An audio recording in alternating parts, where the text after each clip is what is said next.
राष्ट्रीय स्वयंसेवक संघ को भी इस बार उन्होंने कटघरे में खड़ा करते हुए सीधा सीधा बोल दिया है कि ये लोग हमें शूद्र समझते हैं और मेरे बंगले को इसलिए वहां पर धुलवाया गया क्योंकि ये लोग हमें हिंदू नहीं शूद्र मानते हैं। इसके साथ ही साथ उन्होंने यहां तक कह दिया कि मेरी सुरक्षा, एनएसजी की जो सुरक्षा थी वो इसलिए हटाई गई क्योंकि कहीं ना कहीं कुछ भी हो सकता है यहाँ पर। जिस तरीके से वहां पर सुरक्षा व्यवस्था हटाई गई, उन्होंने कहा कि एक रात पहले ही यहाँ से पुलिस हटा ली गई और लोग जो हैं इस यज्ञ करने वाले लोगों को प्रताड़ित कर रहे हैं, उनको धमकियां दी जा रही है कि अखिलेश यादव को उन्होंने उस प्रोग्राम में बुलाया है। तो ये तमाम मुद्दे हैं। हमारे साथ डॉक्टर आलोक पांडे राजनीतिक विश्लेषक हैं, वो भी जुड़ चुके हैं। आलोक जी, आपसे सवाल है कि अखिलेश यादव ये जो यज्ञ में पहुंचे थे तो यहाँ पर किस बात का विरोध ये तमाम हिंदू संगठन और भारतीय जनता युवा मोर्चा के लोग कर रहे थे? ये विजुअल में आप देख सकते हैं। नहीं, अखिलेश जी पहुंचे थे और किस बात का विरोध है ये मेरे पास अभी जानकारी नहीं है। विरोध जरूर स्वामी प्रसाद मौर्य जी के उस मैटर को लेकर के होगा, लेकिन अखिलेश जी का बयान जो आप दिखा रहे हैं और जो मेरे पास भी खबर है कि वो, जैसा आपने बताया कि गंगा जल से घर शुद्ध किया गया था क्योंकि उन्हें वो शूद्र मानते हैं। शायद अखिलेश जी को और दूसरे लोगों को जो इस बात को लेकर के उन्हें कह रहे हैं कि वो क्योंकि ओबीसी थे इसलिए गंगा जल से धुला गया, उनको भारतीय धर्म और संस्कृति का ज्ञान न्यूनतम है।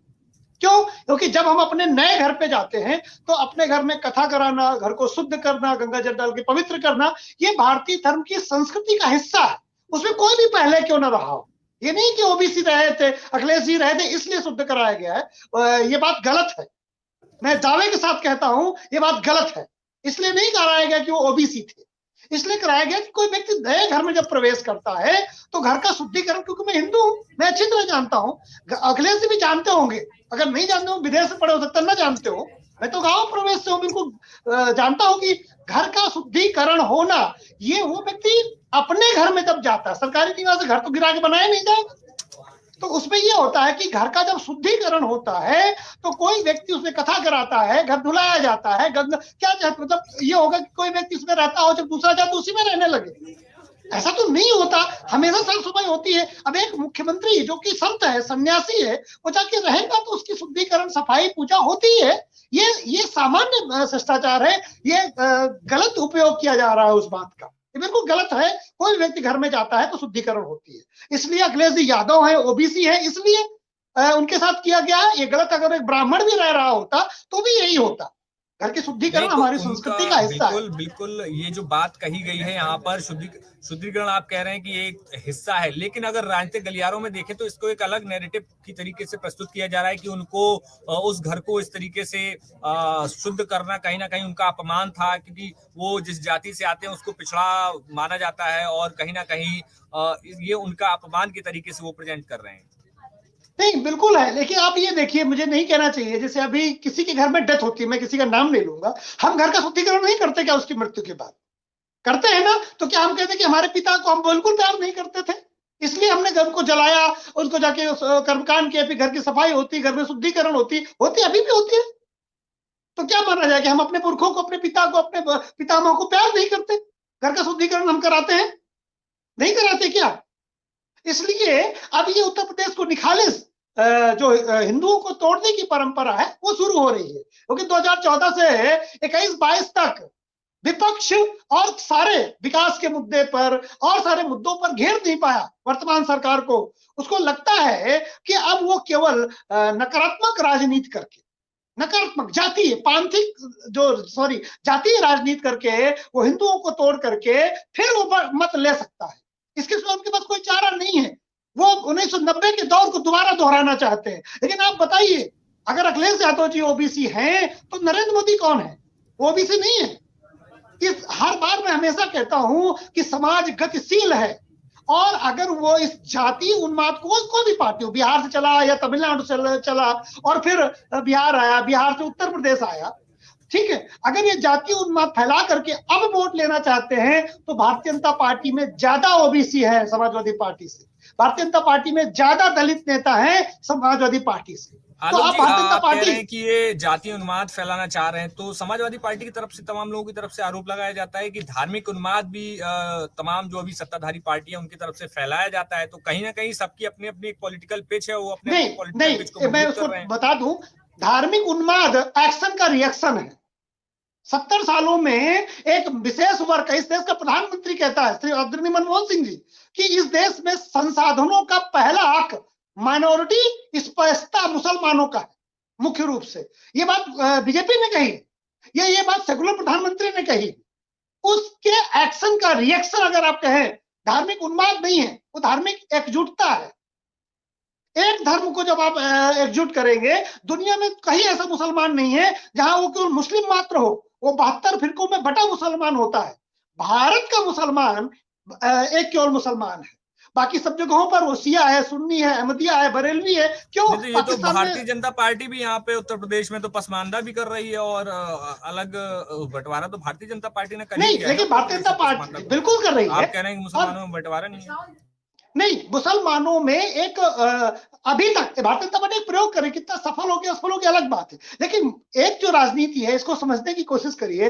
भारत में राजनीति ये है जिसको दोबारा प्रयोग किया जा रहा है कि भारत में मुसलमान एक रहे, एक पार्टी को एक छत्र वोट दे, जैसे अखिलेश जी को दे रहे, उसके बाद हिंदू टूट जाए, वो ओबीसी में, एससी में, एसटी में, जनरल में टूट जाए। अगर वो टूट जाता है तो दूसरी नकारात्मक राजनीति करने वाले लोग जो विकास के लिए काम नहीं करते हैं वो सफल हो जाएंगे। अभी तक 70 सालों में तो यही रहा। तो 2014 में तो वही तोड़ने की बात तो अखिलेश कहीं ना कहीं करते हुए दिखाई दे रहे हैं कि जो तमाम जितने भी जातियां हैं वो सब अभी जो अपने आप को हिंदू मान रहे हैं वो जातियों में टूट जाए तो उन्हें भी फायदा हो जाएगा। जो बात आप बिल्कुल कह रहे हैं, बिल्कुल मैं यही तो कह रहा हूं कि एक राजनीति है जो हिंदुओं को तोड़ना चाहती है, एक राजनीति है जो हिंदुओं को जोड़ना चाहती है।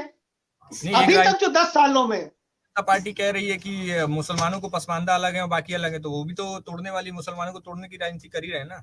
अब एक्शन का रिएक्शन तो हमेशा होगा ना, लेकिन प्रारंभ किसने किया 75 सालों मुद्दे पर लौटते हैं आलोक जी, मुद्दे पर लौटते हैं। अभी जो अखिलेश यादव ने बयान दिया, अखिलेश यादव का बयान सियासी एक सवाल मोहित मैं लेता हूँ। आलोक भाई मेरे भाई हैं और मैं इनसे बहुत कुछ सीखता हूँ। आलोक भाई, भारतीय जनता पार्टी हो, समाजवादी पार्टी हो या कांग्रेस पार्टी हो, इन सभी पार्टियों में पिछड़ा मोर्चा, अनुसूचित मोर्चा और अल्पसंख्यक मोर्चा क्यों होता है? अगर सभी पिछड़े हिंदू हैं तो जरूरत क्या है पिछड़ा मोर्चा बनाने की और दलित मोर्चा बनाने की? वो सपा हो, कांग्रेस हो या भाजपा। कासिम जी, आप मेरे बड़े भाई जैसे हैं, आपके पास बहुत अनुभव है, आपको क्या बताना है सब पता है आपको, लेकिन फिर भी आपने क्योंकि मुझसे प्रश्न किया है तो मैं उसका उत्तर दे देता हूं। देखिए, ऊपरी रूप से है, यही तो मैं कह रहा हूं, सदियों से 1000 साल से भारत में सवर्ण सत्ता में नहीं है। 1000 साल से, यानी शोषण 1000 साल से तो सवर्ण कर नहीं रहा। इस देश में अगर शोषण कर रहा है पिछले 1000 सालों से, तो या तो मुसलमान सत्ता में रहा 1000 साल से, या अंग्रेज सत्ता में रहे, ईसाई सत्ता में रहे, ब्राह्मण सवर्ण 1000 साल से सत्ता में नहीं। इसलिए शोषण की बात करना, 1000 साल की तो कोई बात ही नहीं कर रहा। 1000 साल में तो शोषण ब्राह्मणों ने किया नहीं, शोषण तो या तो मुसलमानों ने किया, तुर्कों ने किया, तो मुगलों ने किया, या अंग्रेजों ने किया। आप बताइए, मुसलमानों ने शोषण किया इस हिंदू वर्ग का? कौन लोग कहते हैं कि मुसलमानों ने शोषण किया? क्योंकि सवाल मेरी बात सुन लीजिए, नहीं मैं भी बताता हूँ, वो भी बताता हूँ। 1000, क्योंकि मुझे वो याद आ गई बात, तो मैं बता दूं यूपी तक के दर्शकों को कि 1000 साल से ब्राह्मण या सवर्ण सत्ता में नहीं। 1000 साल से सत्ता में केवल मुगल है, या तुर्क है, या ईसाई है, यानी मुसलमान और ईसाई इस देश में सत्ता में है। बताइए, किसने मुगलों और तुर्कों के खिलाफ या ईसाइयों के खिलाफ कहा कि उन्होंने उनका शोषण किया? शोषण तो हुआ ना इस देश में 1000 साल से। अब आते हैं आपके प्रश्न का। देखिए, किसी भी पार्टी में जातीय बंदियां हैं, इसलिए तो मोर्चा है कि हम जो करें, लेकिन भारतीय जनता पार्टी जातिवाद से बढ़कर पांथिक राजनीति खेलती है। मतलब सब जुड़ के चले, एक पंथ पूरा 80% लोग साथ जुड़े।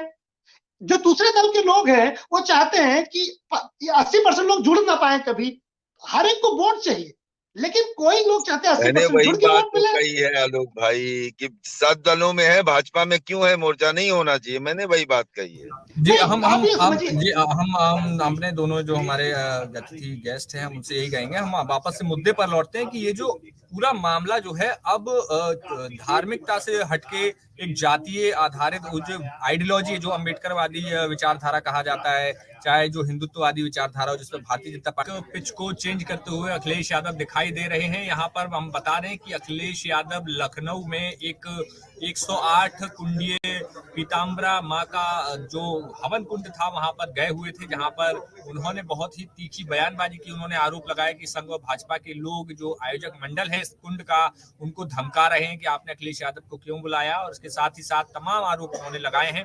हमारे साथ वरिष्ठ राजनीतिक विश्लेषक आलोक पांडे जी भी हैं। आलोक पांडे जी, अब इस पूरी घटना के बाद जो आरोप तमाम अखिलेश यादव ने लगाए हैं, तो इसका भारतीय जनता पार्टी कैसे जवाब देगी? अब देखिए, मैं फिर कह रहा हूं कि भारतीय जनता पार्टी अब वो सवर्णों की पार्टी नहीं रही। अगर ये लोग ये सोच रहे हैं कि बीजेपी सवर्णों की पार्टी है, तो फिर भी खाली जगह निशाना लगा रहे हैं। अखिलेश यादव अगर ओबीसी है तो भारत का प्रधानमंत्री कौन है? वो ओबीसी नहीं है। स्वामी प्रसाद मौर्य अगर पिछड़ों दलितों में आते हैं तो केशव प्रसाद मौर्य कौन है? अब आप समझिए, ये अखिलेश यादव जी के पास नेता पहुंच गए हैं दलित। बहन जी को छोड़कर अखिलेश को क्यों वोट देंगे वो? अगर बहन जी को छोड़कर अखिलेश जी को दे रहे हैं तो बीजेपी क्यों नहीं देंगे? भारत का प्रधानमंत्री दलितों के पैर धोता है। तो इसीलिए मैं कह रहा हूं कि जातीय जो चिंगारी है वो फैला करके उत्तेजना तो शायद फैला लेंगे ये, लेकिन क्या उसे वोट में कन्वर्ट कर पाएंगे? क्योंकि अब भारतीय जनता पार्टी पे आरोप लगभग नामुमकिन है सिद्ध करना कि भारतीय जनता पार्टी सवर्णों की पार्टी है। असंभव। क्यों? क्योंकि भारत का प्रधानमंत्री खुद ओबीसी है। ठीक है, इसलिए आप ये लगा ही नहीं सकते आरोप, और आरोप लगा के आप अपने वोटर पे, कुछ लोगों पे मीडिया कवरेज पा सकते हैं, उत्तेजना पा सकते हैं, लेकिन वोट पाएंगे?